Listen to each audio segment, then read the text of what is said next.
Welcome, everyone, back to the Pokemon Trope, here with another PokeBroadcast. Today, we are discussing the first post-rotation tournament that actually is held without ADP. ADP is banned from it, and so it was a format that we were testing because there are so many complaints about people just not enjoying the format with ADP in it, making it just extremely unfair in the sense of you either have to be able to beat this card or you don't you don't have fun basically.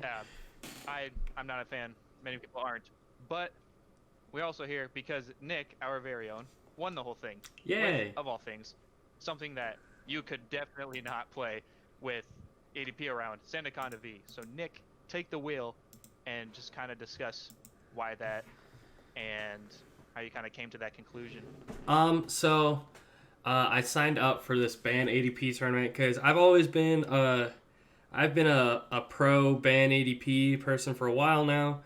Personally, I think that ADP does limit the format in ways that are not good. Like, obviously, it's okay for a deck to be very good and be BDIF, but ADP specifically pushing out not only single prize attackers, but also two prize attackers is very, very annoying. And so I specifically said I want to play something that I could not play if ADP was in the format. And Sandaconda v Colossal was one of the first things that came to mind. I was like, well, it's a two prize attacker that's actually very strong, does 220 damage for two fighting and a colorless, and discard two energies. And you can power it up very quickly with Colossal, with Tar Generator. Once during your turn, you may choose a fire energy card, a fighting energy card, and attach them to your Pokemon in any way you like. So, 220 damage every single turn. Not being able to stop that. Once you have the Colossal set up, you're good to go. Very strong. Also, since it's a fighting type, it hits Eternatus VMAX for weakness, which is very important in this ban ADP format because Eternatus VMAX was already one of the best decks in the format with ADP in it. So most people defaulted to playing Eternatus VMAX without testing a whole lot. With some testing. I'm not saying that people didn't test for this tournament because $500 is on the line, so there's still some significant prizes to be won. But I think a lot of people were kind of quick snapped to playing Eternatus VMAX because ADP was banned from the format and Eternatus was already a good deck. So I really like the idea of having that good matchup. And I wanted to play something fun. I wanted to play something I couldn't play if ADP wasn't banned. And in a way, I wanted to prove a point that banning ADP can make the meta different. You can diversify things. It makes it so you can actually play decks that are not good in the normal standard format. I remember seeing a week or so ago, Celio's network, Luke Rivermorsa, a good friend of mine, he had been streaming this standard tier list, and he put Sandaconda V at F tier, which means it's literally not worth playing. There's literally a better, you could play something else that will do the same thing but better. It's just not worth playing. So we took an F tier deck to a first place finish at a pretty decent sized tournament, and I won $500 out of it. So, yeah. Yeah, I like that idea, honestly, of a whole new meta and well, I can't play this with, these broken cards around me. You take them away, kind of bring something out left field because most people aren't kind of thinking about that or taking it too serious, but probably should have since, like you said, everyone was just walking in there with Eternatus, making it an easy $500 for you, honestly. Mm-hmm. But like I was saying, make it an Eternatus a lot easier to get with the new box that's coming out, or that not coming out, already came out. Probably helped a lot of people to play that deck as well. Mm-hmm. But now I want to ask what you thought about maybe playing some single prize attacking decks like my Mad Party or Blacephalon. Why I kind of pick this Sandaconda over those two when in theory they're a lot better now with the ADP being gone. So Mad Party was actually one of my top choices. I was pretty confident that I was going to end up playing Mad Party for this event. But I picked Sandaconda because of the essentially auto win against Eternatus, and ultimately Blacephalon is still a good deck, and it ultimately still did pretty well. But my biggest thing was that I really did want to play something that couldn't be played if ADP wasn't in the format. Like Mad Party and Blacephalon are still decks that do get played, and like there's still decks that do okay in the ADP format. They're like the few single prize decks that can can one shot ADPs, at least in terms of Blacephalon, and then Mad Party can still one shot V Pokemon and two shot ADPs. So they still have chances against those decks. So so you could say it was kind of me kind of digging my heels into this whole ban ADP idea, kind of being a little stubborn, being like, I'm gonna play something that can't be played with ADP in the format. I'm not gonna play a meta deck. I'm gonna prove a point by playing this deck. Yeah, and that's probably the best point to make as far as potentially even influencing Pokemon Company to consider the ban that Eternatus or ADP just sitting at the top because of just how the format is like setting up to look. So being able to diversify more, getting rid of these problem cards, really helps. But we're gonna carry on into the actual tournament itself. So go ahead, because there were 9 rounds. If I remember correctly. 7 Swiss rounds and then top 16 cut. And okay, so 7 Swiss. So we'll go through those. You don't have to go through each one individually. Just kind of go over each matchup. Yeah. Like deck wise and how things went typically, and anything that stood out to you. Just kind of say it as it comes to you. For sure.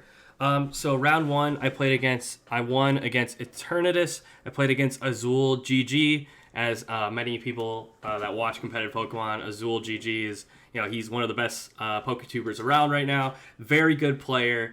He's done very well over the past few years. And this was actually a pretty close matchup because I had to discard a Sandaconda V early, and my third Sandaconda V was my last prize. I had taken 5 prize cards and did not find the Sandaconda V. But I got a little lucky. He decided to boss's order knock out my Colossal instead of knocking out my Cramorant in the active. And Cramorant was my last attacker left. So him knocking out my Colossal let me play Hapu to find another rare candy Colossal and be able to attack with the Cramorant and win the game. So a little lucky there, but it takes a little bit of luck to do well in tournaments like these sometimes. Round 2, I played against Michael Pramawat playing Cramorant Blacephalon, and Michael Pramawat, also a very, very good player, been around for years, and he's a very good player. This was the list that Isaiah Bradner had kind of brought to light recently with the 3 Cramorant V.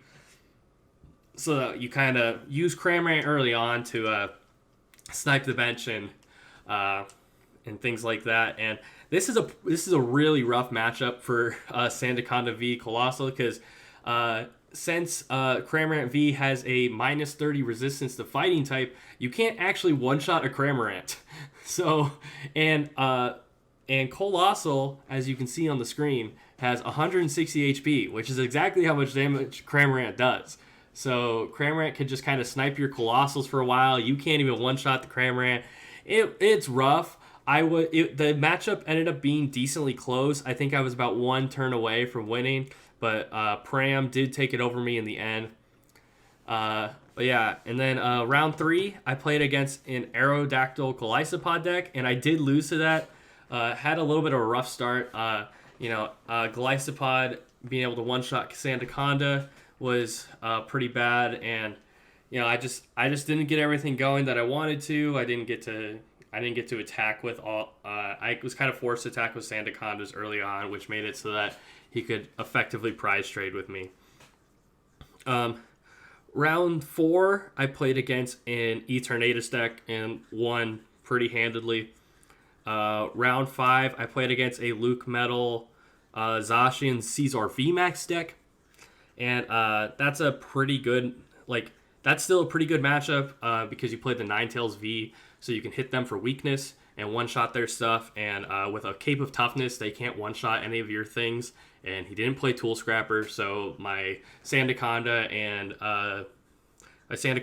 my Ninetales V were completely safe with a Cape of Toughness on them. And, the deck, that deck just can't really handle you doing 220 every single turn and them not one-shotting you back, especially since you're a two-prizer. So it's going to take they're going to have to attack for a few turns to actually win the game.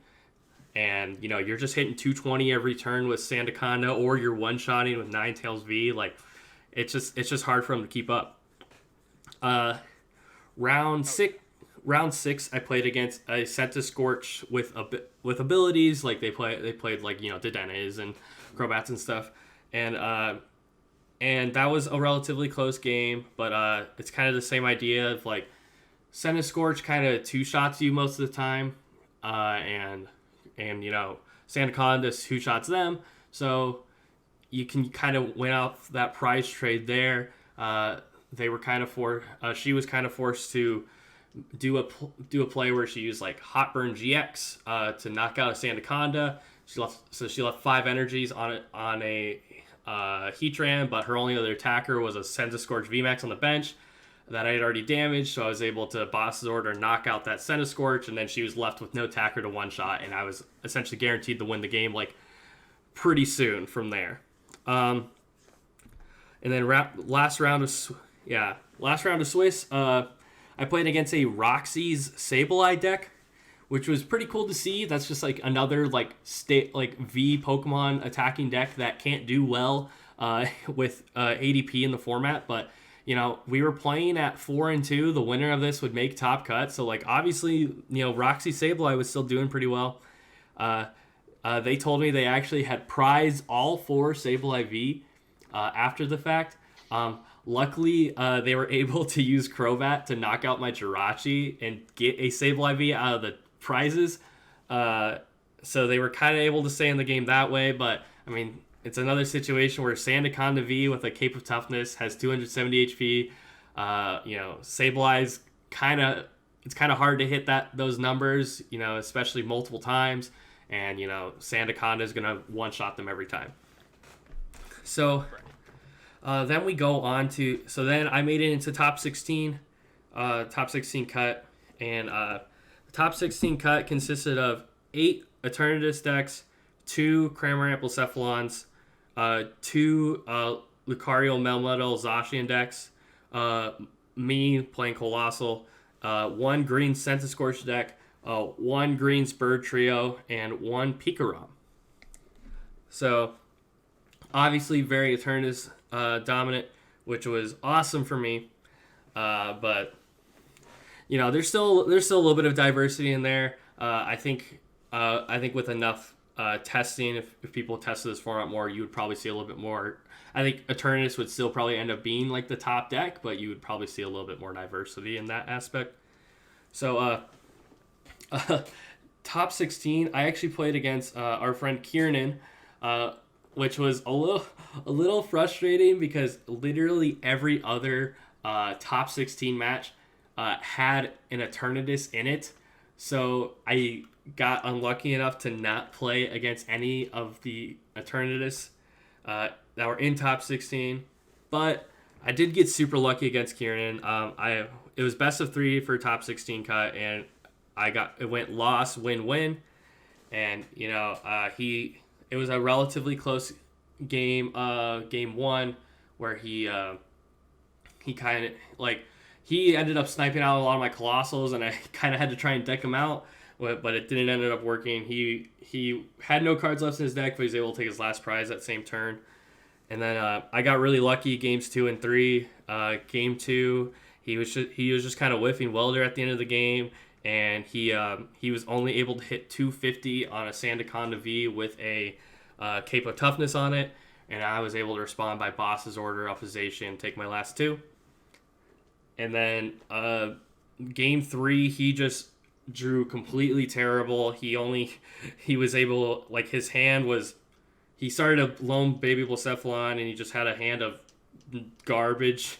I guess he told me he had like three scoop up nets, like 3 switches, like or something like that. Just completely bad hand. Couldn't find another Pokemon, and I was able to get a turn 2 Colossal and actually knock out his Blacephalon with a Colossal. So, and then That's hot. That's definitely, yeah. To be like, swipe the sweat off your brow there, knowing that that's probably your worst matchup there. oh yeah, Just for having no sure. real response to 160 after 160 after 160.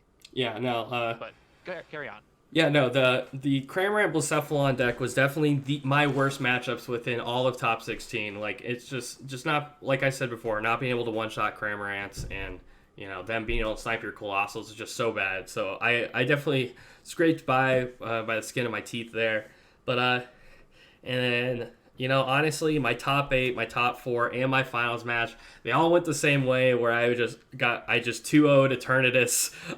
It's pretty easy there, but I mean, I did play against some pretty good players. Played against Ben Cryer, who won the last Hyperlux Gaming tournament, the one with the winner got $1,000.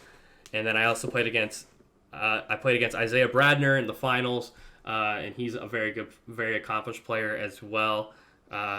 But yeah, there wasn't a lot of those games was just like, yeah, I'm gonna do 440 to knock out your Eternatus, and yeah, that's the game. I just say it has to be like really disheartening for your opponents knowing that, oh, I'm up against a fighting deck and I don't have anything like a weakness guard energy or any real way to stop getting knocked out in one turn, and not being able to be able to combat that. Yeah, so, no, really the only way you deal with like as soon as you beat Kieran, I'll go ahead. Oh yeah, but yeah, like the only way Eternatus can deal with the deck is if there's like you Marnie me out of a good hand, so I don't get turn 2 Rare Candy Colossal. Isaiah Bradner in the finals, he had a decent strategy of trying to stall by bosses ordering up my Colossals, but even then that doesn't really work out because you can still use Tar Generator to power up the Colossal and either attack with Colossal or just retreat into a Sandaconda and do fine there. But yeah, it's just there's not a whole lot you can do once you get the Rare Candy Colossal. Once you get 2 Colossals set up, which this deck, I did very consistently, it's pretty much game over from there. Yeah, when you sent me the list the night before, I'm like, this deck's hot. Oh yeah. Because I don't know, I like Colossal as a Pokemon, and you're saying it's super consistent. I totally forgot Hapu existed. I saw it in there. I'm like, oh wait, no, this card needs to be in here. Oh yeah. And I think about it before when you send the list. Just have kind of what you think about maybe what you would change for the deck, some tweaks, cards you think would want to put in depending on a format without ADP. Yeah. Yeah, you cut out there for a sec, but I think I got the gist of your question. Yeah, like, honestly, I felt the list was very good for the event. There's not a whole lot I would change. I would say that playing Hapu is a necessary card, in a sense, just because it's super good, 1, to discard energies from your deck, and 2, kind of help you find the second piece of the puzzle, in a sense. Like, if I have a Rare Candy in my hand, and, I don't want to research my hand away because I have a Rare Candy, and it's like I just need a Colossal, then you just, Hapu, try to look at the top 6 cards to find that Colossal, and hopefully you discard some energies along the way. And so, yeah, that's a very good card. Possible techs to consider are like the Entei, I believe it's from Cosmic Eclipse. It has the rally back attack for a fighting colorless. You do 30 plus 90 if you just had a Pokemon get knocked out. That can be very good against Decidueye and against Zacians if they don't get a Metal Goggles down or something. It doesn't actually work that well against Zacian because if they use Luke Metal and they get the GX tech off, then the Entei also still doesn't one shot anymore. So that's something to consider. Also, Playing something to one-shot a Cramorant would be pretty good. Even if it's like maybe playing a Vitality Band so that you do the 220, 220 goes to 230, like, and that's also even relevant against like a Zamazenta V or something. Like there are instances where that math can matter, or even just if you kind of. I was originally thinking about playing a list with maybe like with a Galarian Zigzagoon and maybe some scoop up nets because you can utilize those with Jirachi too. But there's a lot of other stuff I wanted to fit to the deck, so I felt I had to cut those. I do feel like Cape of Toughness is pretty valuable in this format. A lot of decks can kind of get up to 230, but 270 can be a little rough at times. Like even for like Eternatus, sometimes like just that pressure of forcing them to fill up their entire bench to get a knockout can be a lot. I had a lot of times where I forced them to fill up their entire bench to knock out a Sandaconda V. But they weren't able to put down another Eternatus because they had to bench a bunch of other like garbage stuff, and I'm just like, okay, now you can't knock me out next turn, so I'm just gonna Sand Breath for 2 turns with my new Sandaconda. So yeah, those I think is a good tech. On the subject of the Cape of Toughness, watching all your games, I don't think that it's like you just said, right?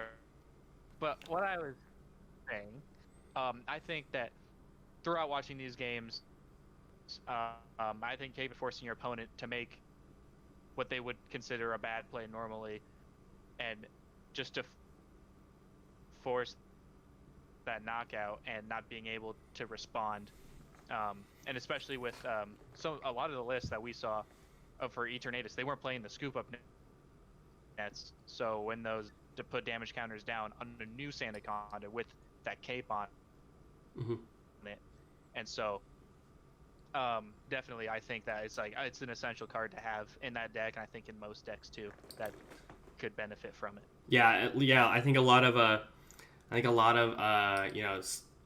regular V Pokemon benefit a lot from Cape of Toughness in this banned ADP format because one, yeah, it makes it a lot harder for Eternatus to get the knockout, especially these lists that weren't playing a lot of scoop up nets. They weren't trying to one shot other V Pokemon.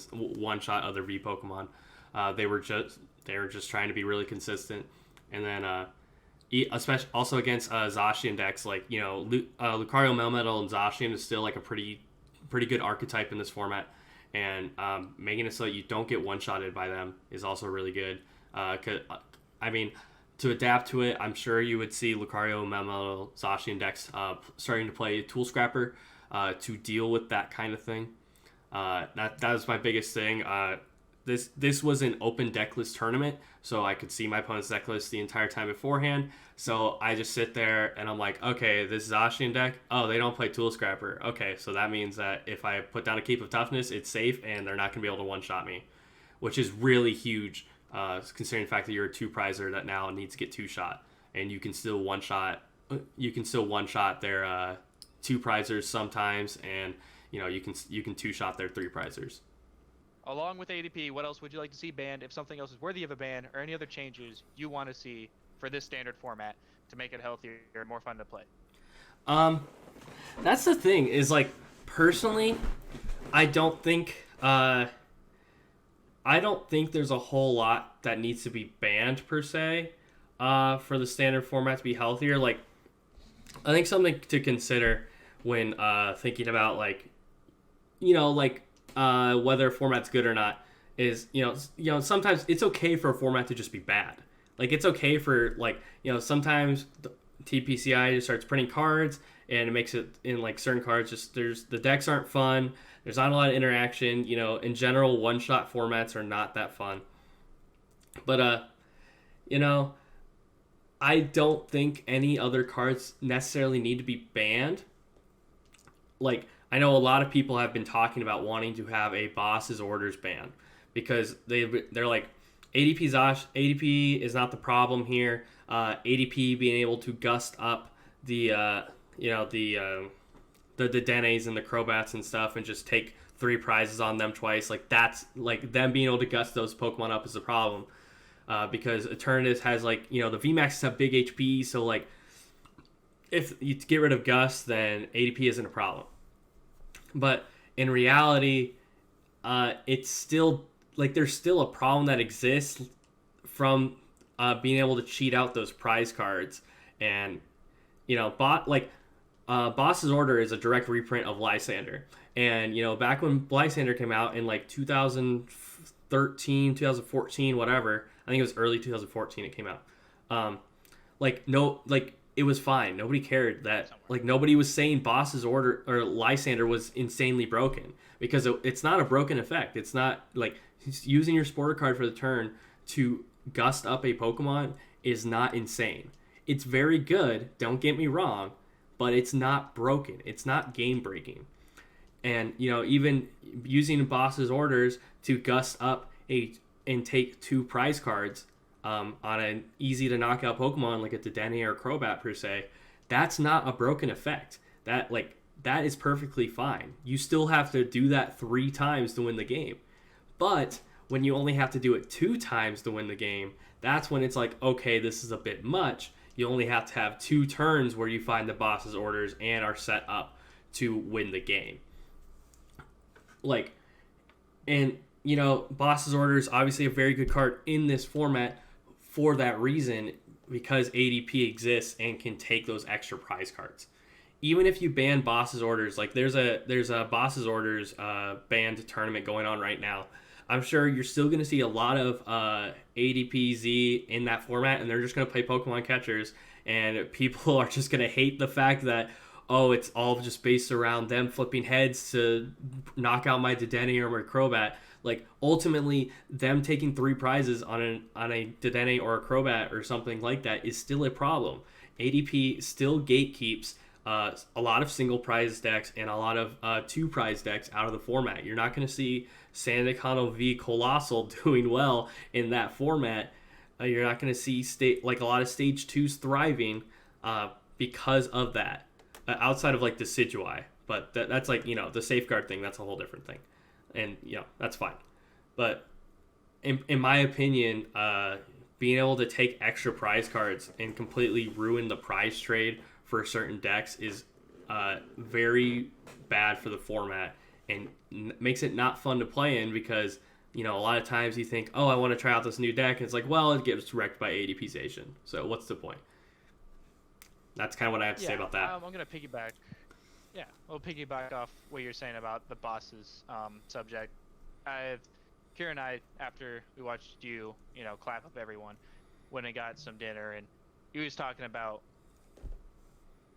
being pro boss ban, and I think just for an overall healthier format, and I don't think that's true. Kind of like your point is of the catchers and great catchers still being in the format as well. Just being able to target the support Pokemon much easier, and that's not as big of an issue because every deck can have access to boss. Every deck can play that. It's not a type specific thing like ADP and Daishi, and that kind of effect isn't available in every deck, so it's obviously like unfair. It's like you said, kind of cheating, like an expanded format where there's a Pokemon Ranger to eliminate the effect. So in standard, when it's the effect's there, the effect's there. And now even with Turbo Patch, giving more access, making it easier for a turn 1 altered creation. Well, obviously you can't Turbo Patch 2 ADP, but Energy Switch exists, and just the excessive amount of draw that Zacian can have, just that kind of thing. Like you said, it's just very unhealthy. Kind of making everything okay. Well, can it even contend with ADP? It doesn't have to have a winning matchup against ADPization, but like, is it just completely bodied? And if so, like, what's the point? So just kind of piggybacking off what you said. Like, don't get me wrong. I think for in general, like, formats that have very limited gusts have been considered better formats.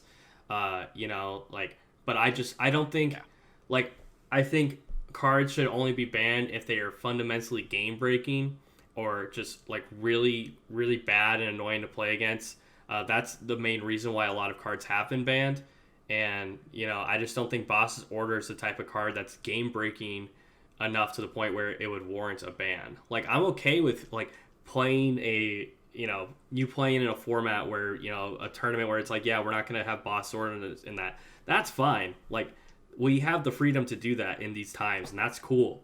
But I don't think that there's any reason for Boss's Orders to be officially banned. Something to consider when you talk about what cards should be banned is like whether or not like those actually get put into effect, and like when tournaments start coming back up in like probably a few months from now. But something to consider there is how this affects the future, and not just, oh, I want to play in a tournament that people can't use Boss's Orders right now. Like, Boss's Orders is a fine card, very strong effect, but it's not game breaking. ADP is a game breaking effect that I believe the format could be healthier without it in it. Yeah, I've been skeptical of the ADP deck honestly since like Sword and Shield came out. Not, I guess, skeptical in the way of how like it's really strong to be able to ideally turn 1 Alter Creation and then just kill 2 support Pokemon, because kill your Eldegoss, your Dedens, your Crobats, and now, later on now, 2 sets later, we have more support Pokemon that are more staples in every deck at those lower HP marks. I think it makes it a better evidence against why, or like a pro ban, is what I'm trying to say. Trying to configure my words, but you get what I'm saying. I definitely think that, especially without something like Rage, even I still think it would be strong enough, because that's a supporter, and that dedicates your supporter for the turn just to beat out what they did. And I think it still puts you in that lower position, just because dedicating your supporter for that turn, where you need essentially to draw more cards in that earlier game, that first turn, that second turn, just to get rid of that. Because honestly, after that second or third turn, you're not going to be playing Ranger, because you probably have lost if their deck is consistent enough and just does what they need to do. And if you think, oh, just don't play the support Pokemon. If you're not playing the support Pokemon, you're not going to be doing well. Probably. I could be wrong, but there's a reason every deck plays 1 or 2 Deden, a Crobat, and Eldegoss, because they need to be there. They need to be there to run that deck. Yeah. Well, no, like with the no turn 1 supporter rule makes it so that you do have to play Crobats and Dedenes to be able to function, because you can't set up turn 1 if you go first without them. Like, otherwise you're sitting there like, okay, I maybe get to bench another Pokemon, and I maybe get to attach energy, and I guess I'll pass. And then, they have the opportunity to possibly just fully set up and one-shot you. Like, you need to play those Pokemon. So, like, saying, oh, just don't play Dedenne, don't play Crobat, and you'll be fine, like, it doesn't work like that, because ultimately you're just going to get donked if you don't do that. Yeah, I don't see a valid argument to keep ADP around. And except for the release next in November of the ADP, what was it, League? The League Battle decks. It's like the League Battle deck. That's what. Yeah. It's the same thing as the Pikarom and the Reshizar battle decks that just came out, but apparently there's not going to be another one that comes with it, which is a little different. They usually have 2 that go with it, but it makes it so it's very, or most likely not going to be seeing an ADP ban anytime soon, which is a little disheartening, but I mean, that's just the way it is. That's fine. But personally, like, I think if you want to change up the format to make it healthier, the only way to keep ADP in and have it be fair is you have to change a lot of other rules and ban a lot more cards. So at that point, in my mindset, it's like, it seems like it's just a lot easier to just ban ADP. Oh yeah, and kind of like when Zoroark was a major problem and expanded, probably about a year ago. So right before they had Sword and Shield release with the supporter change is when they started banning like all those support cards and expanded. That became a problem because of how Zoroark's excessive draw could be able make all those interactions happen instead of actually just banning Zoroark, which seems like a very odd play. And you can say all you want about like, well, they still sell the product that Zoroark is in. They're still making money. They don't want to ban that. It kind of, I think, that's like kind of the idea of why I don't think it'll be banned, because they're just now printing this box. Like, well, Yeah. they already invested all this money into this product, so they're going to keep it around. Like, if they're going to print this and go, well, we'll ban it, then why are people outside of like a younger kid going, oh, that's really cool, we'll pick it up off the shelf? So like any person competitively playing or getting into it, they have no incentive to buy it. It would just be a bad move on Nintendo's part at this point to sell it, maybe, or to ban it, but maybe down the road, hopefully down the road, still in this format where it's still a problem. But I mean, most likely, no, I don't see it happening, honestly, for that reason, just because of that box alone. Mm-hmm. Yeah, I think most likely it's not going to get banned because the box is coming out, and ultimately we're just going to have to wait for it to rotate. And in theory, it will rotate.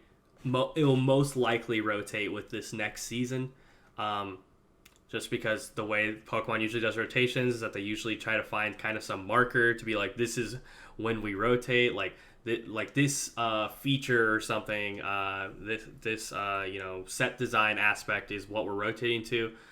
So like for this previous rotation, they rotated to tag teams on, essentially. So like I think with the next rotation, there's only 4 sets of GXs in them. They're probably going to rotate out GXs, and we're going to be at just Vs and VMAXs. So we're probably just going to have to wait for rotation for ADP to go away in standard. But yeah. Yeah. And I think just some more, like, my 2 cents about what would make the game a healthier game. Obviously, like you said, some of these bigger one-shot formats tend to be much more boring as far as like interaction-wise and playing the game than they are like if it was 2011 or 2012, years prior, where there weren't these massive cards just everywhere, taking knockout games over because they're worth 2 prizes, now 3 prizes. Now with this power creep of 320 HP, 330, 340 HP on Eternatus and Snorlax. But I like what they were doing with the GXs, to where it wasn't an EX you took from the bench, you had to evolve into it. So there's a little bit of a nerf there, and a lot of ability focused support, like into Den, like in Crobat, like in Eldegoss, where it's not now like an item effect. Eldegoss, there's no VS Seeker, you can only play it once per turn, and it's on a Pokemon that's now a 2 prize liability on the bench, as opposed to an item card you can play 4 of and play as often as you want, get rid of, and have ways to recycle that. And Deden being like Professor's research before research came back into the format, limiting that.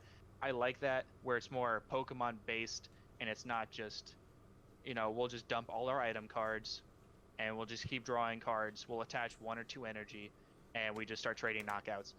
That part of the game I really didn't enjoy playing, just because of how linear the game was, how uninteractive it was, because it was like, okay, well, whose deck pops off first? Yeah. There wasn't like 2010 where you're able to sit down and have these like long thought out like matchups that really depend on a lot of things, kind of slowly setting up your board and setting up your math for later or whatnot. So things are kind of going back in that direction. That's what I like to see. The power creep, I'm not a fan of, overinflated numbers. Yeah. To keep up with the overinflated numbers of damage, trying to keep up with the overinflated numbers of HP, power creep, shocker. And they just need to because they're printing the bigger Pokemon to sell the newer products, and they just got to keep doing that. And I don't think it's good at all. But there's no going back now at this point. Maybe a couple years ago, when the highest HP was like 190, 210. Now that we're at 340, I don't see turning back. So I don't know what to do to change that, but preferably something to. Yeah, I do. Ultimately, we just kind of have to roll with the punches and work with what we got and try to make the best of it. Ultimately, they need to sell product on top of also try to have a fun format, and selling product means having newer and better cards. So like, I understand power creep. I understand why they got to do it. I wish they didn't have to do it. I wish it didn't happen the same way. But Pokemon TCG is honestly in a pretty is in a pretty good spot nowadays. A lot of people are playing Pokemon. It's like, once they started introducing money into regionals and things like that, and so Pokemon's a pretty profitable business. The TCG is very profitable, so they got to make sure that they keep coming out with the latest and greatest products. And so Power Creep's just something that's not going to go away, but got to try and you hope that they can make formats more fun and interesting than just big HP, but I also am going to do a lot of damage to one-shot the big HP Pokemon. Yes, and I think kind of in that diversifying your format by getting rid of ADP, allowing things like Mad Party or Blacephalon to kind of shine through. Just this is going to start like rotating back to what we already talked about. So you did mention like more people are now than ever playing, and that reminds me of when I stopped. I had a break from like the end of high school through college and stuff. I played at the time the biggest nationals. It had a masters attendance of I think 1,100, and now you see like that many people at a regionals, which was like insane to walk into. And I see this massive venue that's the size of the Indianapolis venue that we were at the time. But yeah, definitely like the most people are playing now, and getting into it from like Pokemon Go or just having a bigger crowd. You want to put all this stuff in front of them, and I like how they are trying to do more competitive, like retail competitive products, competitive retail products, I should say. So they're doing stuff right. At the end of the day, it's a business. We can only sit here and complain as much as we are now. Yeah. So I think we're done here. To me, I think we're gonna send it home. Nick, go ahead, plug what you need to plug, say what you want to. We'll get out of here. As always, make sure to follow me on Twitch and my personal YouTube channel, both named Phyclone. I go on twitch.tv/Phyclone. That's where I stream me playing Pokemon and other games. It's a lot of fun there. And, I love and appreciate all the support over there. It's been awesome. I've been having so much fun streaming there.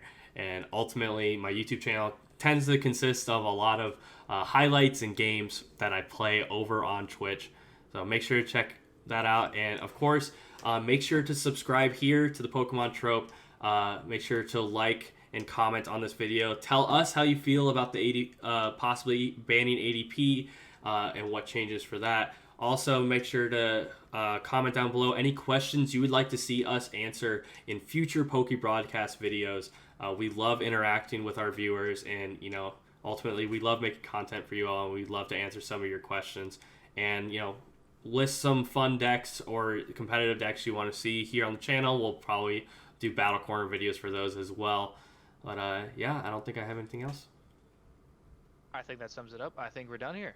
Awesome. It was a pleasure, Nick, having you on.